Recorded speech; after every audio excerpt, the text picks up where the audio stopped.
Hey, everybody. Welcome to Jets Talk Now. I'm Paul Fiore. Please click like and subscribe. Thanks for joining after the Peach Bowl last night. I thought it'd be good to come on and kind of give my perspective and what I think the Jets should think about when it comes to what they do in the 2026 draft in regard to these quarterbacks. Because, I had a knee-jerk reaction last night that after the performance put on by Indiana, where they completely annihilated Oregon, and Dante Moore looked every bit of a 20-year-old quarterback that hasn't had enough starts in college, I was under the perspective that, he might go back. But, I woke up this morning with a different view. I'm like, he's 20 years old. He's the consensus second quarterback in the draft. He's going to get generational money. And there is no guarantee that Oregon can go and win a title next year and chase one. I mean, they look so far away after last night. I'm just not sure, right? So, I kind of look at it from a different perspective now, and I go, he's probably coming out. And if he comes out, he's not going to be the number one pick, 90% sure he's not going to be the number one pick. So now you're left with a decision as the New York Jets where he's going to be sitting there at 2. And I don't think you make a snap judgment based on last night. I don't. I think that this is the reason why you have scouts, talent evaluators who spend a ton of time and film and tape on these guys, coming up to what they believe about them. And they may love him. They may think he's, fantastic. And they may love Trinidad Chambliss for all we know, because, there's rumors that they seem really interested in his skill set. I don't think he's a first-round quarterback, but if we're just talking about the second pick overall, Jets are left with a very difficult decision based on many, many factors, the least of which is the talent of Dante Moore. Let's assume they really like his talent, right? Let's just go with that. Will the Jets regime have the ability to draft Dante Moore and let him sit for an entire season or 90% of the season? Will they be given that latitude in their second year when they're coming off of a terrible first season? We heard the rumblings that Woody was really, upset. I think Rich Cimini said he was pissed. And look, we knew they were tanking. I think he was pissed by how badly they got their doors blown off. I disagree with that, because what do you expect when you're running out that type of roster? But regardless, he's the owner. So if he's pissed, he's pissed. Now maybe he was sold on the idea that they can rebuild the franchise, but was he sold on a 2-year rebuild, a 3-year rebuild? What did they tell him? When they decided to go all in and trade Sauce and Q, what did they say? Did they say, look, we're going to get our quarterback in 26? Did they say we have a plan? Like, what is it? Because I need to know that Woody's on board with, if I'm those guys, before I draft Dante Moore, I need to know, hey, Woody, are you good with, we take this kid second overall and he doesn't see the field? You're going to pay him a $50 million guarantee, 4 years, but he doesn't play year 1. And we're going to go get a Marcus Mariota, Jimmy G type quarterback to roll for 26. Probably won't be a good season, but we're going to have our QB for 27, load up everywhere else, and be good to go. If Woody's on board and you're convicted in the player, then if you want to draft him, you make that call. That's the decision. I have a hard time believing that Woody's going to be okay with that. Why? if you just go back in time, look at top 5 draft picks in the NFL and look at quarterbacks that were picked top 5. How many of those guys sat a year before they played? I can't, I use the Mahomes example often when I talk about Dante Moore, because I feel like it's a good barometer for what you should do with Dante Moore. The problem is Mahomes was drafted 10th, somewhere in that range, right? I'd have to look, but he wasn't drafted 2, right? Patrick Mahomes wasn't drafted 2, and they had Alex Smith already. So when you look at the situation that Kansas City was in, and they were a playoff team,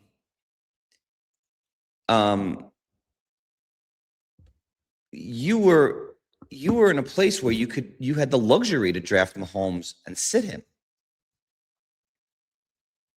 When you're picking in the top 5, by nature, you have a shitty football team. Unless you trade it up, there's going to be enormous pressure from the fan base, from the owner, from everyone to get that kid on the field. And so if the Jets draft him second, I have a very hard time believing he doesn't play next year. And that scares the hell out of me for him. It scares the hell out of me for the fan base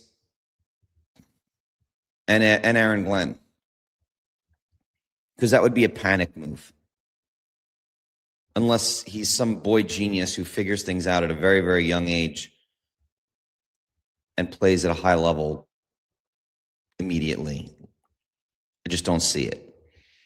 Jackson Dart had a ton of college starts and sat 4 games before he played this year. And really, he only played because Daboll was desperate. And by the way, Dart was a late first-round pick, so it wasn't the same thing. Tyler Shough, who was the best rookie quarterback this year, ton of college starts, was a second-round pick. So throwing him out there when they did was, all right, first-year head coach, let's see what we got. Nothing, no big deal. We'll go draft one, right? Turns out we got something. This is not the same situation for Glenn. You were 3-14. 80% of your fan base wants you fired. The stadium was less than half full, and when it was more than half full, it was because the enemy came in with their fans. I don't know how they're going to resist the temptation of playing a Dante Moore if they draft him second. So this is less about Dante Moore and his ability, because I think he's talented. You saw throws yesterday. I know it was a bad game. He looked bad yesterday. He looked young and experienced and flustered. But that second drive, that touchdown pass was beautiful. He has a very, very talented He's a very talented kid, and has the ability to throw the football that if you are developing him, he could become very, very good. He could become very good. If you rush him, he could be another one of those stories that we all know far too well. And so if I'm Muji and Glenn, what do I do? Well, I tanked this year and I tried to do what I thought would be the right thing, but the reality is but man, Mendoza is clearly ready for the NFL. I mean, now he may struggle when he gets up there, but he's played a lot of college football. In 2 weeks against 2 of the better college football teams, he's thrown 5 incompletions and 8 touchdown passes, nearly 400 yards. I mean, he's awesome. He's big. He's strong. He can move a little bit.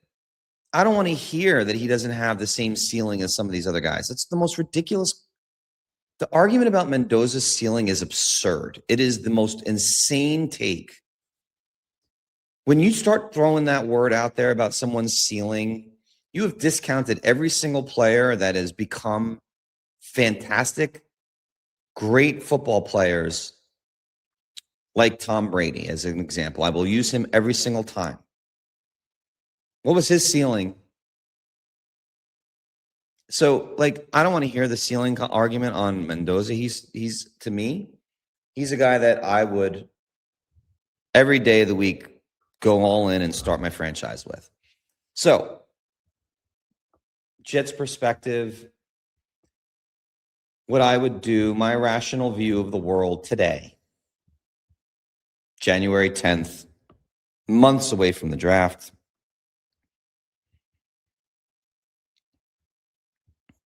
I'm signing a free agent quarterback, 2.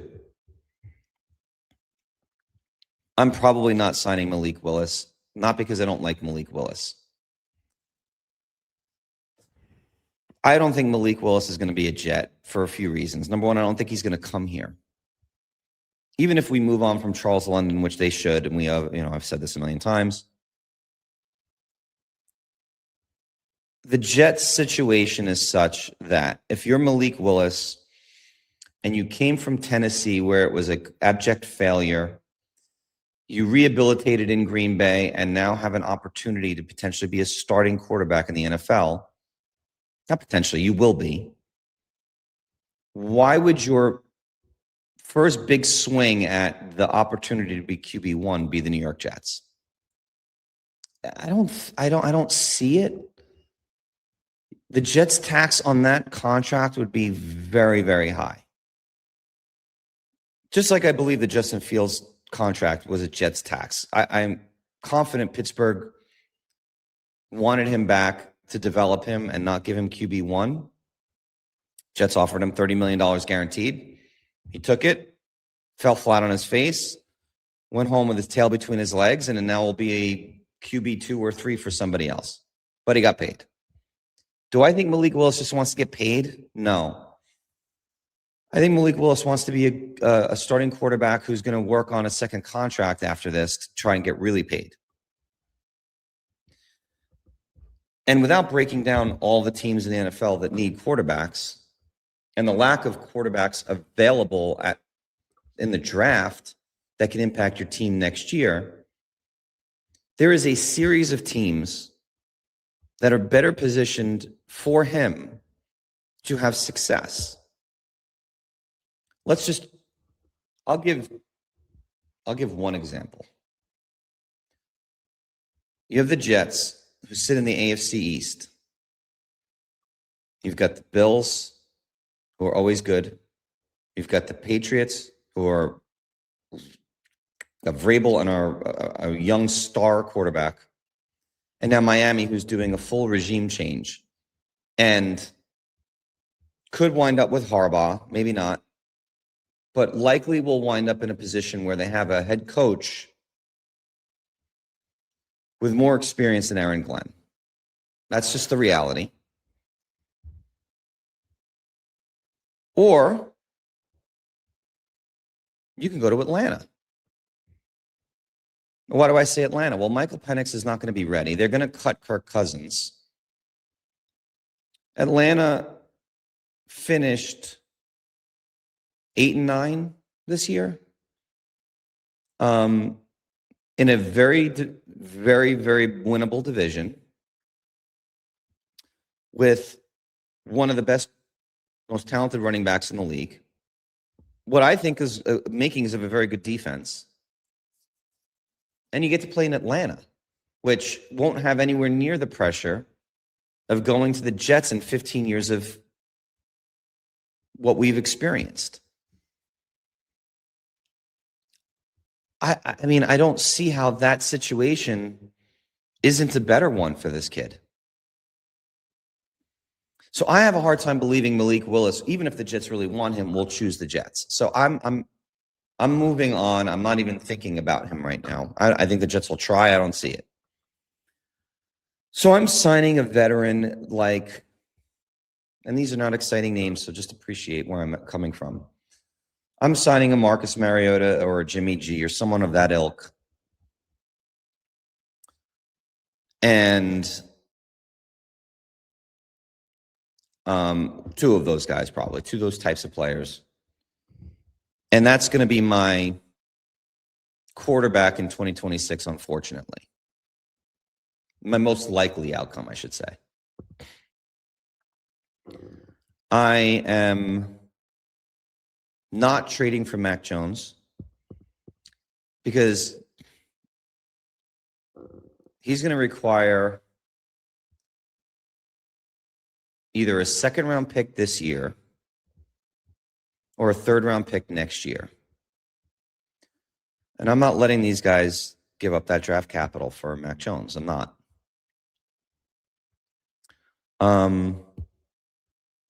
When it comes down to the draft, I know you're going to laugh at me, but I'm calling the Raiders, and I am. I'm picking up the phone and I'm saying, hey, look, is there any world where you guys would entertain trading out of number one? And until you make that phone call, you just don't know. We're all assuming the Raiders are just going to run the card up for Mendoza, but we're not in their building. We don't know their evaluations. We have no idea. They may look at it and go, look, we have a terrible offensive line. We have a ton of holes. We can trade out of number one. We have Geno under contract for another year. Let's build our roster and get the quarterback in 27. We're a brand new regime. We're not going to feel the pressure year one to go out and win. So do we want to just put all our eggs in the Fernando Mendoza basket that he's going to be our franchise QB for the next 10 years? They may think that way, right? You don't know. Until you call them, you just don't know. So I'm calling them because if I'm the Jets, I am willing to trade up for him. Now, going from 2 to 1, I don't think it's going to be crazy, but like if it costs you a pick swap, a Colts pick, and I don't know, a future 2 or 3, do you make that trade? I do. So I'm calling them. Now, they hang up the phone on me. They don't want to move forward. That's fine. If that doesn't happen, so that's my first try. Bite at the apple for a quarterback that I believe in. If that doesn't happen, then I've got my second pick, and I go, what do I do? Do I draft Dante Moore or do I not? I don't. So I would call around and see, is anybody interested in trading up for number 2? And I would acquire more assets because I want to build my roster. You know, Reese, Styles, Bailey. I mean, there's so many guys that are impact defensive players on top of the wide receiver class. Tate, Lemon, Boston. I mean, there's just a lot of guys that really can impact your team. Adding more draft capital and adding really talented football players is never a bad idea. Unless you are enamored with the quarterback. And I just don't, I'm not enamored with Dante Moore enough to draft him too. And if I can't find somebody to take the second pick, I'm drafting best player available at that point. I'm not drafting more. I'm not. Now, the next argument would be, well, if you keep 2, stick and pick, Reese is the guy, let's say. Do you draft Ty Simpson with the later pick in first round? The answer to me for that is no. Why? Because I think Ty Simpson he's below Dante Moore in talent to me, and you're still drafting him too high. Now, if you told me you can get him at 44, I might feel differently. I do feel differently. But not at 16 and not at 33. I'm not drafting him there. So I'm building my roster.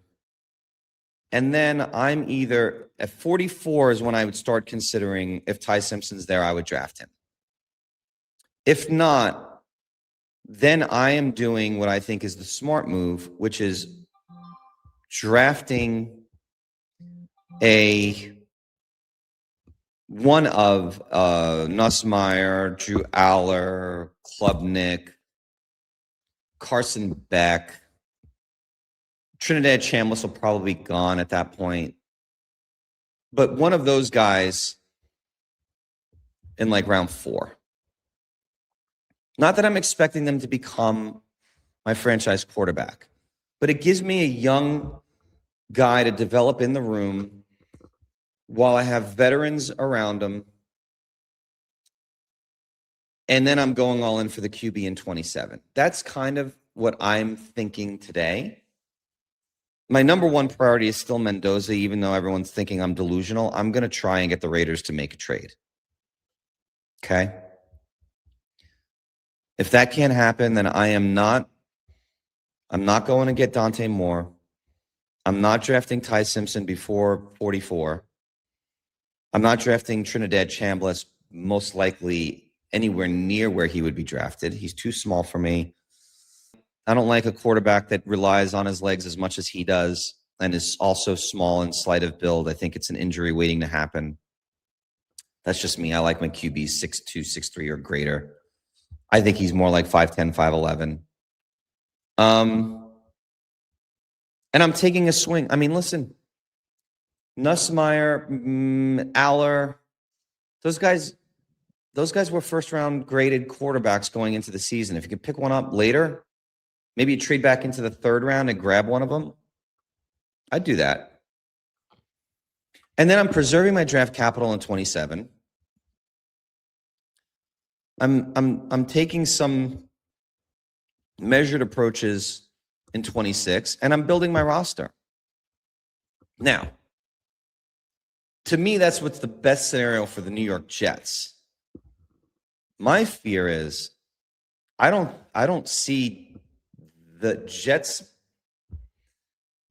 best path forward and Muji and Glenn's best path forward potentially aligning, and that scares me because I think that there's a real chance that Muji and Glenn feel the pressure of needing to get the quarterback this year and force the Dante Moore pick at 2, and even worse, force playing him too soon. I want to be proven wrong, and we'll only know once we see what they do. But I just struggle greatly with believing that they're going to just do what's right for this organization long term without thinking about their own asses, which I understand. Unless they can sell Woody into a place that makes sense. And I guess we'll find out soon enough. But that's just where my head's at right now. Like,